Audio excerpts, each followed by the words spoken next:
Okay, year 5, what we're going to be looking at in design technology this week is how we get from wheat to the scones that we are making this week. So let's have a look.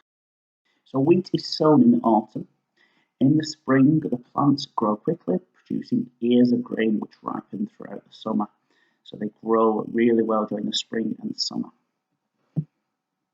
Okay, right, the wheat is harvested in late summer using a combine harvester. As you can see in the picture, that's a combine harvester cutting down the wheat. The combine harvester also threshes the wheat to remove the grain from the chaff, so the stalks. So it takes these grains off the stalks. Okay, so this is a traditional example of where the grains were removed from the stalks of wheat. This is how wheat is harvested today using a combine harvester. So it cuts the wheat and separates the grains and the stalks. Right, the wheat grain is dried and stored in silos before being sent to flour mills for grinding. So all those grains will be inside those silos.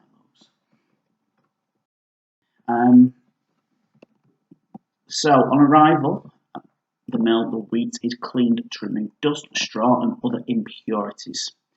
It is then milled through steel rollers with teeth that break the grains open, so it crushes the grains. Smooth rollers are used to produce fine flour.